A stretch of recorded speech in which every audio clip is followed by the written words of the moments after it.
Estamos viviendo una crisis climática y ambiental de proporciones planetarias, a la que nos ha llevado el consumo excesivo de hidrocarburos y otras sustancias que nos han permitido desarrollar una civilización exitosa en el planeta, pero que tiene sus limitaciones y que tenemos que enfrentarlas y tenemos que saber que en algún momento vamos a tener que tomar decisiones con respecto a esta realidad.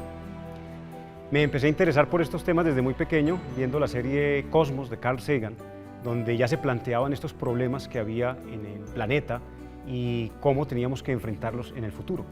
Han sido varias décadas de conocimiento y de información con respecto a estos temas.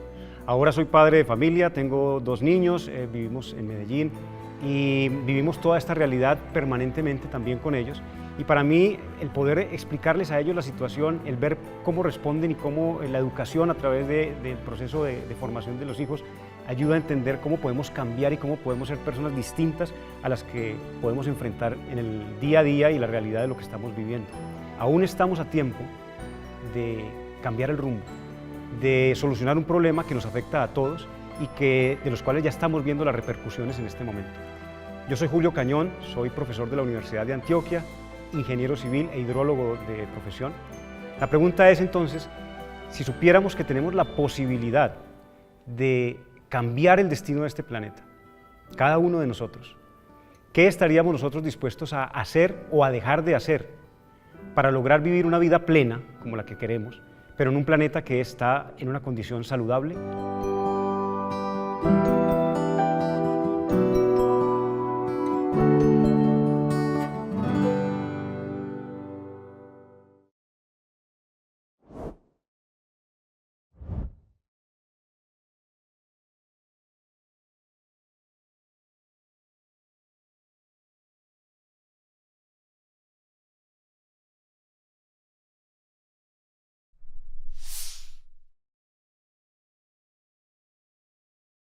En esta clase vamos a hablar acerca de la crisis climática y ambiental que estamos enfrentando como sociedad planetaria. Vamos a hablar algunas de las causas, consecuencias de esa crisis, el por qué no hemos tomado las medidas en estos últimos años y qué podemos hacer para mitigar los efectos de la crisis. Inicialmente vamos a hablar del planeta Tierra, cómo lo entendemos hoy, qué hemos aprendido nosotros acerca de este tal vez el más complejo sistema que conocemos, el sistema terrestre, que lo podemos interpretar como una serie de capas, una sobre otra, que interactúan con una serie enorme de componentes y que de alguna manera tiene una historia, una única historia que la ha traído desde que se formó hasta hoy, en el que nosotros como humanos estamos presentes. Vamos a hablar de las 2 fuentes principales de energía que tiene nuestro sistema terrestre. La primera es la fuente interna. El planeta Tierra en su formación tiene un núcleo que tiene una alta presión y temperatura y una radiación intensa que hace que se pueda generar todo el movimiento de la corteza terrestre y que ha ocurrido durante millones de años transformando los continentes y moviéndolos de un lado para otro durante 4.500 millones de años.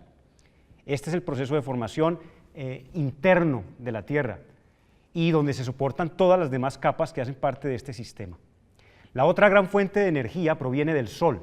El Sol y la Luna, en su interacción, generan los ciclos de rotación, traslación, estaciones que tiene nuestro planeta, pero más importante que todo ello es que el Sol proporciona la radiación incidente que alimenta todos los procesos que ocurren en el planeta Tierra en la superficie. Las otras capas que componen este sistema incluyen la hidrosfera, que está compuesta por los océanos, ríos, lagos y todos los fenómenos que tienen que ver con el ciclo hidrológico, y tenemos la atmósfera, en donde se encuentran otro tipo de gases, como por ejemplo el gas carbónico, el oxígeno, el nitrógeno, y que conforman la superficie muy fina sobre este planeta. Esas capas interactúan también con el Sol. El núcleo de la Tierra genera un campo magnético que desvía la radiación intensa del Sol y permite que tengamos una atmósfera activa. Parte de la radiación solar, que es de alta energía, una energía libre, es recibida por la superficie del planeta y es transformada o utilizada por el aire y el agua para generar una distribución de corrientes que mueven y distribuyen el calor desde los trópicos hacia los polos, generando todo el sistema de circulación terrestre, oceánica y atmosférica que conocemos nosotros. Es un gran consumo de energía que lo proporciona el Sol. Y sobre esa capa, emergente como una propiedad de este sistema complejo, aparece la vida. Hasta donde sabemos es el único planeta que la tiene. Y la vida es una organización completa, es una estructura disipativa muy importante que ha transformado a lo largo de su historia la atmósfera terrestre.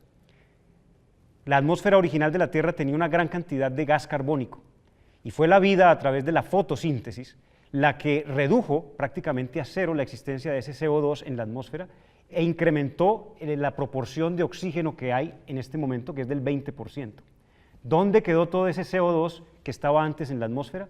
Quedó almacenado en la biomasa de esa vida que nosotros tenemos en el planeta, en los sedimentos y en los estratos rocosos de los fondos marinos. Ahí estaba acumulado ese CO2 o ese carbono que finalmente se extrajo de la atmósfera. Y la vida, como le decía, es altamente organizada, tiene unos ecosistemas que en sí mismos son también un producto de esta radiación solar, es la degradación de la energía hasta su mínima expresión, y nosotros como humanos, hacemos parte de estos ecosistemas. Nuestra vida es otra propiedad emergente del sistema terrestre. Y en este momento, los seres humanos que han estado moviéndose en este planeta en los últimos millones de años, hemos transformado ampliamente el flujo de materia y energía que ocurre en nuestro planeta. Si no fuera por nosotros, por ejemplo, en la actualidad no existiría flujos de materia entre los continentes, por ejemplo.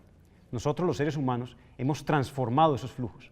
Tenemos la capacidad como especie, y la hemos construido a lo largo de los años en este proceso evolutivo, de transformar esos ciclos de energía y de materia, de utilizar la energía almacenada en los estratos rocosos y en toda esa biomasa que durante millones de años se acumuló en el carbono y en el petróleo, y la hemos extraído para generar la energía que necesitamos en nuestra civilización. Y este es el momento en el que nos encontramos ahora. La Tierra como sistema complejo tiene una historia, una única historia, de la que nosotros hacemos parte justo en este momento. Y en ese proceso de ciclos de realimentación positiva y negativa, que de alguna manera han estabilizado o nos muestran el equilibrio de este planeta tan complejo, lo que podemos decir con claridad es lo siguiente: la Tierra aprovecha la luz del Sol para generar estructuras muy complejas, entre ellas las ciudades nuestras, que también tienen su metabolismo y tienen un enorme impacto en la logística de la distribución de los flujos de materia y energía. Y producimos un desecho. En general, los desechos que produce la Tierra son asimilables por el mismo planeta, pero nosotros los humanos hemos alcanzado un grado de desarrollo y de tecnología y de producción que hace que nuestros desechos sean poco asimilables en el planeta. Por ejemplo, los plásticos, que también hacen parte de esta crisis. Entonces, ¿cuál es el estado actual de lo que conocemos? Los seres humanos estamos aquí presentes hace un par de millones de años, y en los últimos 200 años hemos tenido un impacto globalizado sobre el planeta. Hemos cambiado totalmente los flujos de materia y energía, y en este momento consumimos más energía de la que el planeta nos puede suministrar de forma natural, y producimos más desechos de los que el planeta puede asimilar. Esa es la situación actual en la que nos encontramos. ¿Cuál es esa fuente de energía? Básicamente los hidrocarburos. Y los hidrocarburos en este momento dominan la economía de los países. Un 70% de nuestra economía o más está dominada por productos derivados de los hidrocarburos. Y el mensaje que tenemos en este momento ante la crisis climática, el exceso de CO2 que estamos incorporando en una atmósfera que no lo conocía desde hace millones de años, está generando una alteración de los límites que tiene nuestro planeta. Hemos empezado a identificar que efectivamente no es totalmente posible utilizar ad infinitum estos recursos. Vamos a tener que enfrentarnos a la realidad de que tenemos limitaciones en los recursos del agua, el suelo, el aire, la energía, la biosfera, los nutrientes y sus ciclos, como el ciclo del fósforo, del nitrógeno, que también se han visto alterados en los últimos 200 años. Toda esta información ha sido posible gracias a que tenemos instrumentos que nos permiten medir el estado del planeta. Toda esta información científica que hemos podido recabar, tanto de lo que vemos en el clima actual, como lo que hemos podido identificar a lo largo de la historia en los estratos rocosos. Y la pregunta que nos hacemos es ¿por qué, si tenemos toda esta información desde hace varias décadas, de hecho hemos estado alertando sobre la naturaleza de esta crisis desde hace por lo menos 5 o 6 décadas, con claridad, a pesar de esos esfuerzos todavía ha sido difícil para nosotros como especie asimilarlo? En este momento los científicos plantean estos límites que tiene el planeta.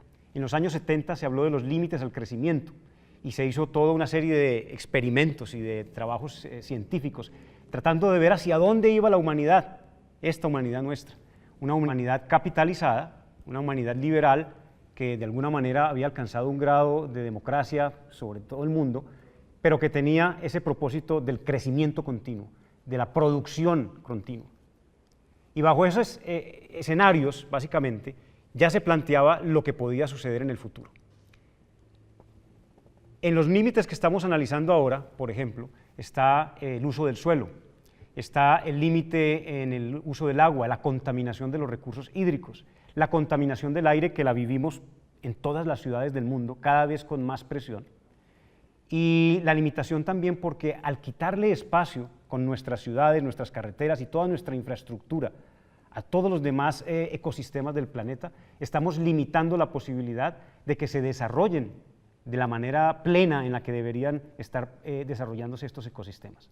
Entonces, hemos llegado a un punto en el que nos planteamos la necesidad, primero, de no sobrepasar los límites de estos ecosistemas, y segundo, de todas maneras, de responder con justicia a todas las personas que necesitan los recursos para sobrevivir.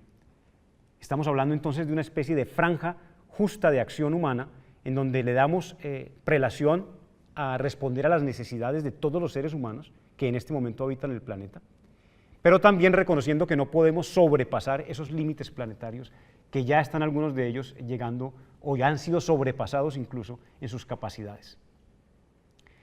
Y decíamos entonces, ¿por qué no hemos hallado todavía una respuesta? ¿Por qué seguimos en una especie de inacción que no es del todo clara, no es del todo favorable? Incluso si tenemos en cuenta que en los últimos años de nuestro desarrollo, en vez de reducir el consumo de los hidrocarburos, lo hemos aumentado.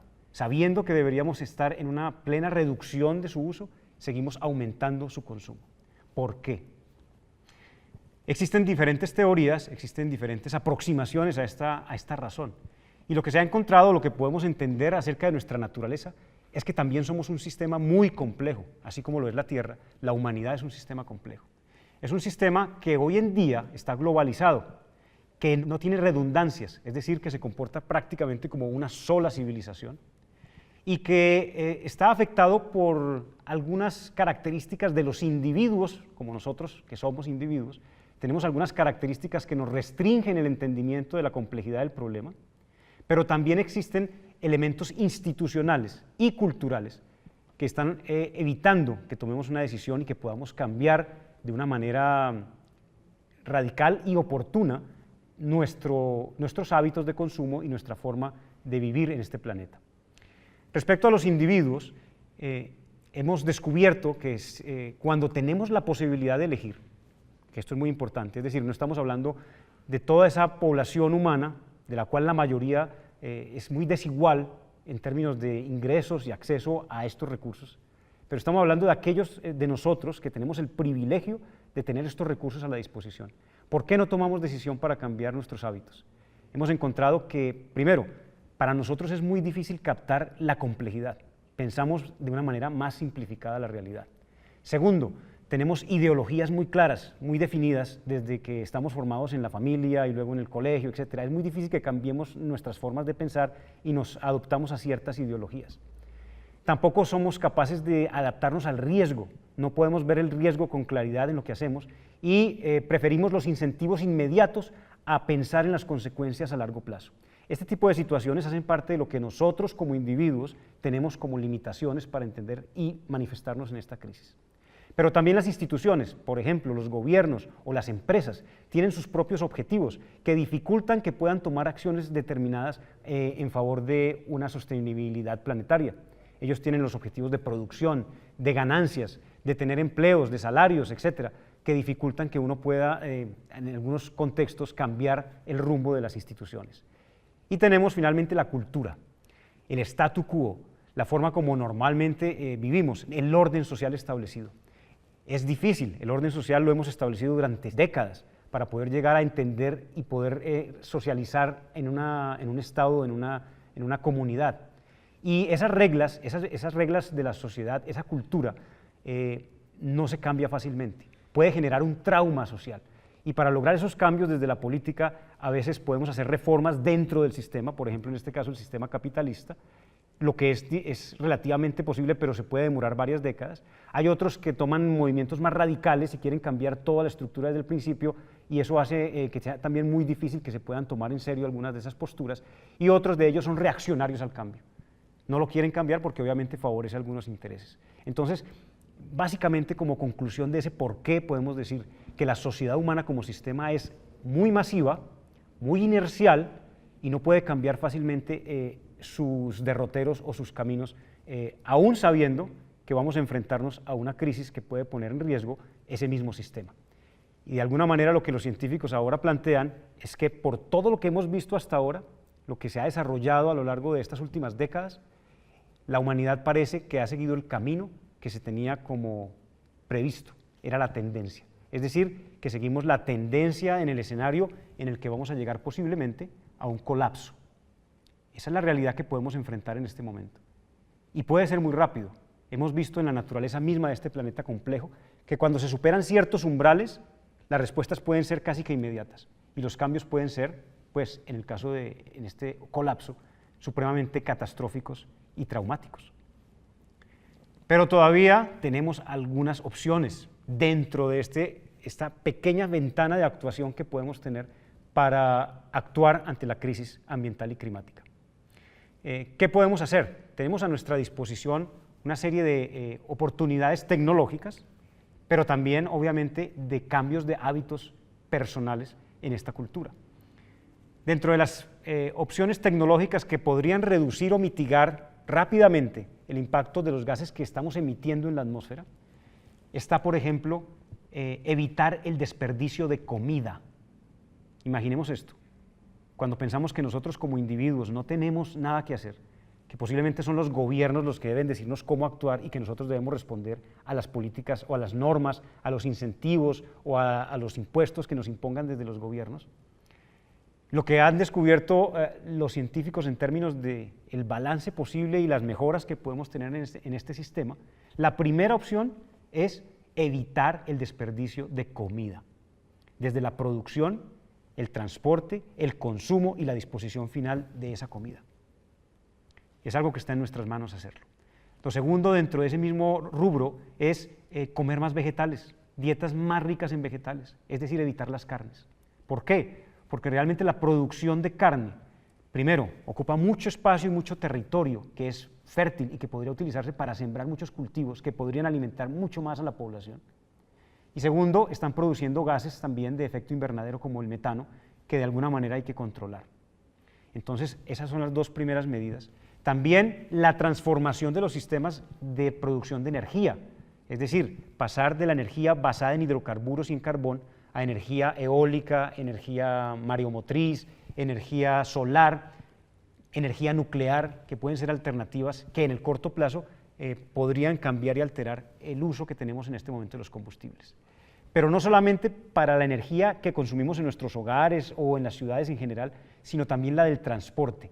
Casi que el mayor rubro de utilización de los hidrocarburos está en el sector del transporte. Así que hay que cambiar también alternativas de transporte masivo de la gente con sistemas basados en otras fuentes de energía. Y pues, aunque se han logrado ciertos avances, todavía estamos lejos de alcanzar una transición completa en estos esquemas de producción de energía. También está el empoderamiento de la mujer, en el entendimiento de que mientras la mujer pueda desarrollarse plenamente también en sus proyectos de vida, eventualmente eso va a significar también un efecto en la población humana.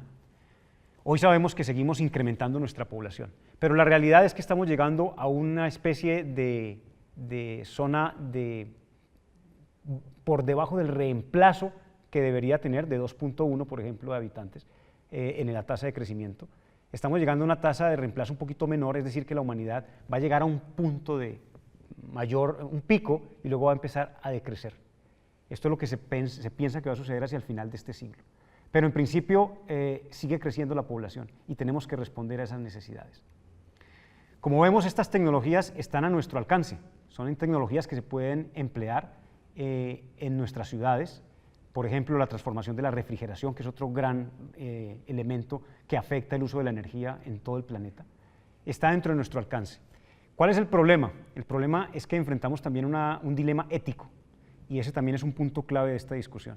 Tenemos que pasar de la ética del liberalismo, que nos dice que podemos hacer y dejar hacer todo lo que queramos y toleremos mientras no nos afectemos unos a otros, a pasar a una ética en la que tenemos que decir que vivimos y dejamos vivir también, no solamente a los humanos como nosotros que viven y son nuestros congéneres en este momento en el planeta, sino también con las generaciones que vienen y también con los ecosistemas, con la biosfera de la cual dependemos. Ese es el cambio ético que debemos plantearnos. Por ejemplo, el dejar de comer carne es un imperativo ético para esta sociedad. El dejar de consumir elementos superfluos, el plástico, por ejemplo, evitando el uso del plástico, hacemos un gran impacto a la sociedad. Pero no tomamos medidas, todavía no tomamos decisión. Y ese es el punto crítico de lo que estamos discutiendo y que queremos transmitir en esta clase. ¿Por qué todavía, sabiendo que esas medidas benefician a toda la humanidad, no tomamos todavía partido para cambiar la situación? Desde luego que se han planteado otras alternativas. El plan B. El plan B es un desarrollo tecnológico de geoingeniería que se ha planteado como una estrategia para limitar o mitigar los impactos mientras seguimos tratando de disminuir el uso de los hidrocarburos. ¿Cuál es el plan B? Básicamente, está basado en dos estrategias. La primera es tratar de extraer el gas carbónico que se encuentra en la atmósfera utilizando algunas tecnologías como filtros, infraestructura dentro de esos filtros. Otra es tratando de sembrar hierro en los océanos, es decir, hacer cultivos de fitoplancton en el océano para que se genere fotosíntesis y capture el CO2 de la atmósfera y eventualmente lo puedan asimilar o lo puedan poner, digamos, en los estratos rocosos debajo en el fondo marino. Y existe también la posibilidad de reducir el impacto de la radiación solar incidente, es decir, sembrar nubes en la estratosfera del planeta con óxidos de sulfato, por ejemplo, para producir nubes que son relativamente estables y que reflejen la luz solar y que no llegue a la superficie del planeta. Ese efecto puede generar también lluvias ácidas que afectan el territorio, pueden reducir la precipitación y pueden tener una cantidad de impactos que no nos imaginamos. El problema de estas soluciones del plan B es que son de un solo propósito, en un planeta que es complejo, es decir, en un planeta que puede asimilarlas de muchas maneras posibles. El segundo problema que tienen estas tecnologías es lo que llamamos el conflicto moral o el problema moral, y es que al dejar que sean estas tecnologías las que resuelvan momentáneamente el problema, nosotros no tomamos medidas en lo que debemos hacer, que es reducir nuestros consumos y evitar el uso de los hidrocarburos. Ese es el problema realmente, el conflicto moral que representan estas estrategias de geoingeniería. Y adicionalmente otro, y es que si eventualmente dejamos de operar con esas tecnologías, en el caso de que las utilicemos, el problema sería mucho mayor, porque la reincidencia con un CO2 incrementado sería terrible para el planeta. En este momento esta es la situación entonces en la que estamos. Tenemos mucha gente trabajando, tratando de buscar estas alternativas tecnológicas que nos permitan mantener un estilo de vida como el que tenemos hasta el momento. Un estilo de vida que está basado principalmente en el concepto de las democracias, porque casi todo el planeta es democrático en realidad.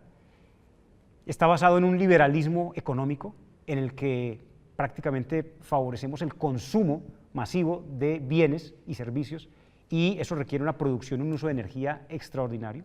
Y tercero, es una sociedad muy desigual, en donde el 1 o el 2% de la población tiene acceso realmente a todos estos recursos y el resto de la población sobrevive. Esto pasa entre países, hay países que tienen un desarrollo y un uso de energía enorme y de materia, como por ejemplo Estados Unidos y China, y hay otros países como los nuestros, como Colombia o en Sudamérica o en África, que tienen un consumo muy bajo, pero que tienen un impacto también muy grande en la producción de desperdicios en general en el planeta.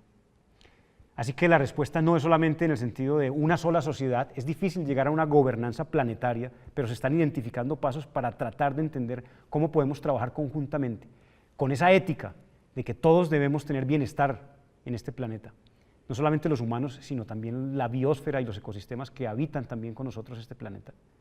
Y que de alguna manera tenemos que reducir nosotros, los que tenemos privilegios, todos los que estamos aquí, de hecho los que estamos viendo seguramente esta clase, tenemos el privilegio de los recursos y podemos tomar decisiones personales que limitan ese impacto y que reducen, culturalmente podrían convertirse en una nueva forma de vivir la vida en este planeta.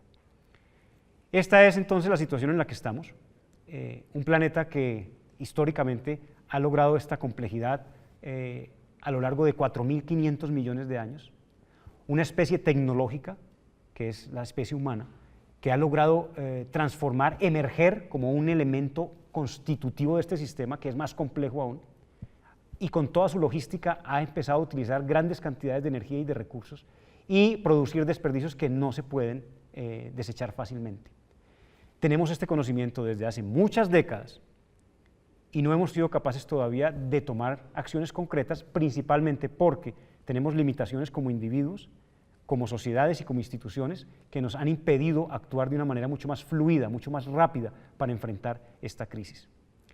Hay tecnologías que nos pueden ayudar y desde luego que se está trabajando fuertemente para lograrlo, pero realmente ese sueño que tiene la humanidad de que la tecnología la va a salvar de estas crisis puede que no sea cierto. Puede que en este momento hayamos también llegado a un punto de tope en el que la tecnología no sea suficientemente rápida para dar cuenta de los cambios que estamos enfrentando. Y por lo tanto nos enfrentamos finalmente a ese dilema, y la razón de por qué en esta mesa ustedes ven que hay aquí una balanza y está el planeta, porque realmente el objetivo y el mensaje que queremos dejar con esta clase no es que estas cosas no sean conocidas, esto ya se sabe, todo lo que hemos dicho acá lo sabemos muy claramente, pero el mensaje de la clase es: tenemos que tomar una decisión ahora. Esta balanza representa ese equilibrio de las cosas, esa posibilidad de decidir que tenemos todavía en esta ventana pequeña que nos da todavía el proceso, digamos, del cambio que estamos experimentando. La palabra crisis significa opción en su origen, es decir, la crisis o las crisis están ahí para que uno tome decisiones y cambie sus formas de proceder. Entonces la balanza aquí lo que representa es cada uno de nosotros que tiene que tomar decisiones, y esa es la vida realmente de los seres humanos es esa, tomar decisiones respecto a lo que vamos a hacer. ¿Para qué? Para proteger la vida en este planeta. No significa vivir una vida restringida, sufrida, ese no es el objetivo y no es lo que esperaríamos tener acá. El propósito de todas maneras es convertir esos elementos que a veces consideramos importantes y que posiblemente los hemos dejado de lado. Recuerdo cuando era niño que a nosotros nos criaron con una tríada de lo que debíamos hacer en la vida. Una era, bueno, sembrar un árbol, tener un hijo y escribir un libro. Unos años después apareció otra que era más consumista, que era la de tener casa, carro y beca. Era como más en términos de lo que podíamos llegar a alcanzar en términos materiales. Hoy en día, conociendo esta situación en la que nos encontramos de un consumo exacerbado, en el que deberíamos tener un poquito más de frugalidad, de conciencia en el uso, en la compra, y el poder, y ser conscientes del poder que tiene el consumidor para orientar la producción y de alguna manera decidir también lo que va a suceder en el futuro. Ahora la tríada podría ser un poco distinta. Algunos científicos plantean hablar de evitar, mejorar y cambiar, como una tríada de palabras consumidoras, o sea, para el consumidor, en las que eventualmente podríamos afectar la demanda. La primera tiene que ver con evitar, es decir, en principio la idea sería evitar lo superfluo, la compra que no se requiere, los empaques, el empaquetamiento, que es uno de los principales productores de plástico, por ejemplo, en el mundo, es los sistemas de empaquetamiento. Poder limitar y poder decir, mire, yo no compro si eso está empacado con plástico, o yo no compro esto porque realmente no se necesita o no es en este momento lo que requiero. Entonces, lo primero es evitar esa compra. En términos de cambiar, implica, por ejemplo, mejorar las eficiencias de lo que tenemos. Un punto importante de esa relación entre el productor y el consumidor, por ejemplo, el que produce energía y el que la consume, es buscar maneras eficientes de utilizarla. Hoy en día pues utilizamos LEDs que son más eficientes, por ejemplo en la casa, luces más eficientes, pero en principio muchos dispositivos, mucha tecnología que tenemos podría también buscarse de la manera más eficiente. Hacer uso eficiente, no solamente que el producto sea eficiente, sino hacer el uso eficiente del recurso. Si tengo un carro, pues no sacarlo necesariamente todo el tiempo para desplazarme, si puedo tener opciones públicas o de transporte masivo que también sean favorables. En ese sentido, vendría el concepto de cambiar por algo más eficiente. Y el tercero, que es mejorar, es decir, mejorar en el sentido de buscar pasar de la compra que es obsoleta en corto tiempo y que desechamos, ahí viene la palabra, desechamos básicamente de una manera muy rápida, a pasar a tener los recursos que necesitamos y que van a durar por mucho tiempo, es decir, tener una especie de longevidad programada en las compras, algo que va a durar con nosotros mucho tiempo y que es importante. Yo creo que esos elementos, tenerlos en la cabeza cuando uno va a hacer las compras, cuando uno está en el proceso de decidir, y miren que por eso es tan importante tal vez el aspecto del consumo, es porque ahí es donde nosotros tenemos el poder de la decisión, puede cambiar la situación. En principio, esto es muy interesante, cambiar el mundo no requiere mover muchas cosas, simplemente hacerle un clic a la cabeza. El mundo está en nuestras mentes, la imaginación, que siempre nos han dicho, es realmente el motor de lo que nos mueve en este planeta. Cambiar el mundo, como les digo, no es complicado cuando uno toma una decisión. Por ejemplo, cuando yo tomé la decisión de ser vegetariano, hace unos cuantos años, fue básicamente un clic en mi mente. Es decir, dejar de comer carne se convirtió en algo que ya no existía en mi mente. Todo el mundo relacionado con la producción de carnes desapareció de repente de mi vida. Y comencé a ser consciente de que existían opciones en el mercado, de que existía todo un movimiento social que estaba involucrado con el vegetarianismo y la protección, digamos, en este sentido. Mis hijos decidieron ser vegetarianos también y han vivido toda su vida en esa conciencia del por qué hacerlo, además. No solamente ser vegetariano, sino el por qué hacerlo. Y eso cambia todo el mundo de ahí en adelante. Por ejemplo, ya no es una preocupación para mí que no haya carne, porque simplemente dejé de tener eso en mi mundo de un día para otro. Esos cambios parecen pequeños, pero son supremamente radicales y pueden cambiar todos los esquemas de producción. Pensemos que desde hace ya varios siglos hemos estado nosotros embarcados en procesos parecidos. El azúcar, los cigarrillos, el tabaco, son productos que requieren mucho terreno para ser sembrados y utilizados. Entonces nosotros nos damos cuenta que podríamos estar sembrando realmente cultivos útiles, digamos, para la producción de comida, por ejemplo, y poder abastecer a la humanidad, mientras que tenemos grandes áreas sembradas con productos que, siendo buenos, son superfluos también. Y el uso del carro, como una tecnología permanente también en nuestras vidas, se puede reducir y puede tener un impacto enorme en nuestro modo de vida.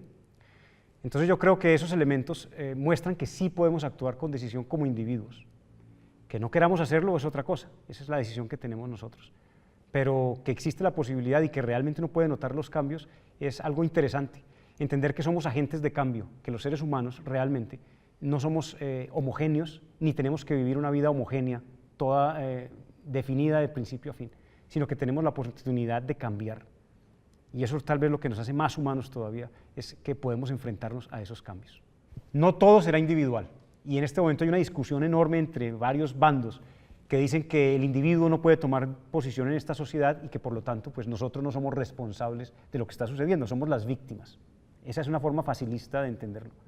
Como les digo, la otra es entender que es un sistema complejo, la humanidad, que no es simplemente porque no queramos actuar, sino que a veces hay efectos de ese sistema que son muy inerciales y que no son fáciles de discernir o de entender hacia dónde se van a mover eventualmente, pero que se puede actuar sobre ellos a través de gobiernos responsables, una sociedad civil responsable que también actúa para enfrentar la crisis y que adopta la importancia de evitar, por ejemplo, los desperdicios, el desecho en la sociedad, para que tengamos un planeta mejor, tanto en nuestros mundos locales, en las ciudades en las cuales habitamos, como en el planeta entero.